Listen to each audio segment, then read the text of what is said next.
आपके समक्ष अपने प्रदेश बिहार को बचाने की गुहार लेकर इस संसद के सामने सर खड़ा हुआ हूं। सर, एक के बाद एक जहरीली शराब से जिस तरीके से मेरे प्रदेश में हत्याओं की एक श्रृंखला शुरू हुई है, वहां पर सबको पता है कि किस तरीके से वहां पे शराब की बिक्री हो रही है, पर तमाम महागठबंधन के नेता खामोश हैं क्योंकि वो भी इसमें लिप्त हैं। सर, मैं आपके माध्यम से केंद्र सरकार से स्वतः इसका संज्ञान लेते हुए बिहार में राष्ट्रपति शासन लागू करने की मांग कर अपॉर्चुनिटी।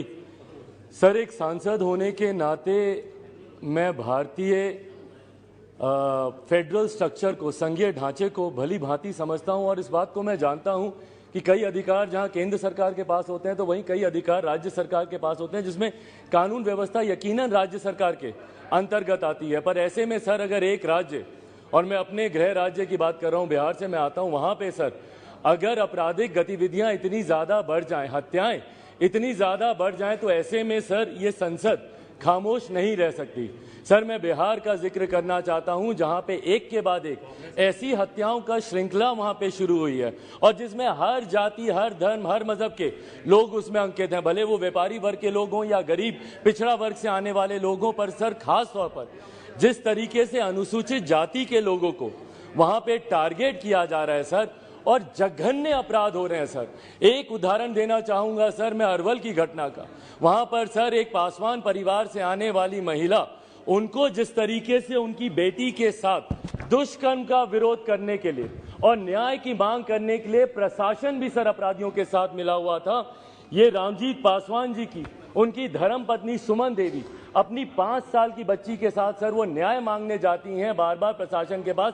प्रशासन उनकी बात नहीं सुनता, परिणाम स्वरूप उनको जिंदा जला दिया जाता है। उनके घर में पेट्रोल छिड़क कर 5 साल की बच्ची को सर अपनी मां के साथ जिंदा जला दिया गया। सोचिए, वो बच्ची अस्पताल में, उनको मैं देखने गया था, वो बच्ची 5-6 दिन तक लड़ाई लड़ती रही जिंदगी मौत के साथ, न्याय की उम्मीद रखते हुए उसने दम तोड़ दिया। बेगूसराय की घटना सर, फिर एक पासवान महिला के साथ सामूहिक, 2 मिनट लूंगा सर, सामूहिक दुष्कर्म करके उनको अर्धनग्न व्यवस्था में सर उनके शरीर को खेत में फेंक दिया गया। सर, एक के बाद एक सर ये घटनाएं हो रही हैं। मैं जानता हूं सर अपनों को खोने का दर्द। 2 साल पहले मैंने अपने पिता को खोया, कल मेरी नानी का निधन हुआ है सर, अभी 24 घंटे नहीं हुए उनके अंतिम संस्कार को। सर, आज मैं यहाँ पे इसीलिए बोल रहा हूँ क्योंकि ये बिहारियों का आक्रोश है सर, और राज्य सरकार इस पे पूरी तरीके से खामोश है। इसीलिए सर मैं चाहता हूँ कि संसद से उन पीड़ित परिवारों को न्याय मिले। तमाम इसका स्वतः संज्ञान लेते हुए केंद्र सरकार इस पे कार्रवाई करे और सीबीआई जांच इन तमाम विषयों पर की जाए। श्री मुकेश राजपूत जी, स्लिप भेजिए। This opportunity.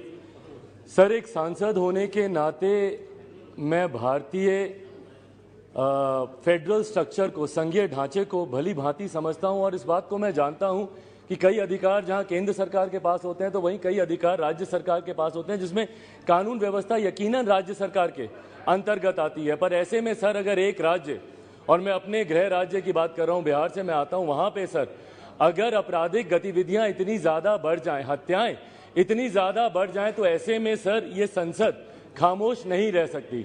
सर, मैं बिहार का जिक्र करना चाहता हूं जहां पे एक के बाद एक ऐसी हत्याओं का श्रृंखला वहां पे शुरू हुई है और जिसमें हर जाति, हर धर्म, हर मजहब के लोग उसमें अंकित हैं, भले वो व्यापारी वर्ग के लोग हों या गरीब पिछड़ा वर्ग से आने वाले लोगों पर सर खास तौर पर जिस तरीके से अनुसूचित जाति के लोगों को वहां पे टारगेट किया जा रहा है सर, और जघन्य अपराध हो रहे हैं सर।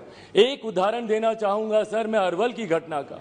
वहां पर सर एक पासवान परिवार से आने वाली महिला, उनको जिस तरीके से उनकी बेटी के साथ दुष्कर्म का विरोध करने के लिए और न्याय की मांग करने के लिए प्रशासन भी सर अपराधियों के साथ मिला हुआ था। ये रामजीत पासवान जी की उनकी धर्मपत्नी सुमन देवी अपनी 5 साल की बच्ची के साथ सर वो न्याय मांगने जाती हैं बार बार प्रशासन के पास। प्रशासन उनकी बात नहीं सुनता, परिणाम स्वरूप उनको जिंदा जला दिया जाता है। उनके घर में पेट्रोल छिड़क कर 5 साल की बच्ची को सर अपनी मां के साथ जिंदा जला दिया गया। सोचिए, वो बच्ची अस्पताल में, उनको मैं देखने गया था, वो बच्ची 5-6 दिन तक लड़ाई लड़ती रही जिंदगी मौत के साथ, न्याय की उम्मीद रखते हुए उसने दम तोड़ दिया। बेगूसराय की घटना सर, फिर एक पासवान महिला के साथ सामूहिक, 2 मिनट लूंगा सर, सामूहिक दुष्कर्म करके उनको अर्धनग्न व्यवस्था में सर उनके शरीर को खेत में फेंक दिया गया। सर, एक के बाद एक सर ये घटनाएं हो रही हैं। मैं जानता हूं सर अपनों को खोने का दर्द। 2 साल पहले मैंने अपने पिता को खोया, कल मेरी नानी का निधन हुआ है सर, अभी 24 घंटे नहीं हुए उनके अंतिम संस्कार को सर। आज मैं यहाँ पे इसीलिए बोल रहा हूँ क्योंकि ये बिहारियों का आक्रोश है सर, और राज्य सरकार इस पे पूरी तरीके से खामोश है। इसीलिए सर मैं चाहता हूँ कि संसद से उन पीड़ित परिवारों को न्याय मिले, तमाम इसका स्वतः संज्ञान लेते हुए केंद्र सरकार इस पे कार्रवाई करे और सीबीआई जांच इन तमाम विषयों पर की जाए। श्री मुकेश राजपूत जी, स्लिप भेजिए। दिस अपॉर्चुनिटी सर, एक सांसद होने के नाते मैं भारतीय फेडरल स्ट्रक्चर को, संघीय ढांचे को भली भांति समझता हूं, और इस बात को मैं जानता हूं कि कई अधिकार जहां केंद्र सरकार के पास होते हैं तो वहीं कई अधिकार राज्य सरकार के पास होते हैं, जिसमें कानून व्यवस्था यकीनन राज्य सरकार के अंतर्गत आती है। पर ऐसे में सर, अगर एक राज्य, और मैं अपने गृह राज्य की बात कर रहा हूं, बिहार से मैं आता हूं, वहां पे सर अगर आपराधिक गतिविधियां इतनी ज्यादा बढ़ जाएं, हत्याएं इतनी ज्यादा बढ़ जाएं, तो ऐसे में सर ये संसद खामोश नहीं रह सकती। सर मैं बिहार का जिक्र करना चाहता हूं, जहां पे एक के बाद एक ऐसी हत्याओं का श्रृंखला वहां पे शुरू हुई है, और जिसमें हर जाति, हर धर्म, हर मजहब के लोग उसमें अंकित हैं, भले वो व्यापारी वर्ग के लोग हों या गरीब पिछड़ा वर्ग से आने वाले लोगों पर सर खास तौर पर जिस तरीके से अनुसूचित जाति के लोगों को वहां पे टारगेट किया जा रहा है सर, और जघन्य अपराध हो रहे हैं सर। एक उदाहरण देना चाहूंगा सर मैं अरवल की घटना का। वहां पर सर एक पासवान परिवार से आने वाली महिला, उनको जिस तरीके से उनकी बेटी के साथ दुष्कर्म का विरोध करने के लिए और न्याय की मांग करने के लिए प्रशासन भी सर अपराधियों के साथ मिला हुआ था। ये रामजीत पासवान जी की उनकी धर्मपत्नी सुमन देवी अपनी 5 साल की बच्ची के साथ सर वो न्याय मांगने जाती हैं बार बार प्रशासन के पास।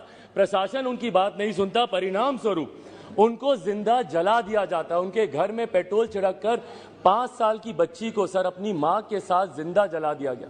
सोचिए, वो बच्ची अस्पताल में, उनको मैं देखने गया था, वो बच्ची 5-6 दिन तक लड़ाई लड़ती रही जिंदगी मौत के साथ, न्याय की उम्मीद रखते हुए उसने दम तोड़ दिया। बेगूसराय की घटना सर, फिर एक पासवान महिला के साथ सामूहिक, 2 मिनट लूंगा सर, सामूहिक दुष्कर्म करके उनको अर्धनग्न व्यवस्था में सर उनके शरीर को खेत में फेंक दिया गया। सर एक के बाद एक सर ये घटनाएं हो रही हैं। मैं जानता हूं सर अपनों को खोने का दर्द। 2 साल पहले मैंने अपने पिता को खोया, कल मेरी नानी का निधन हुआ है सर, अभी 24 घंटे नहीं हुए उनके अंतिम संस्कार को सर। आज मैं यहाँ पे इसीलिए बोल रहा हूँ क्योंकि ये बिहारियों का आक्रोश है सर, और राज्य सरकार इस पे पूरी तरीके से खामोश है। इसीलिए सर मैं चाहता हूँ कि संसद से उन पीड़ित परिवारों को न्याय मिले, तमाम इसका स्वतः संज्ञान लेते हुए केंद्र सरकार इस पे कार्रवाई करे और सीबीआई जांच इन तमाम विषयों पर की जाए। श्री मुकेश राजपूत जी, स्लिप भेजिए।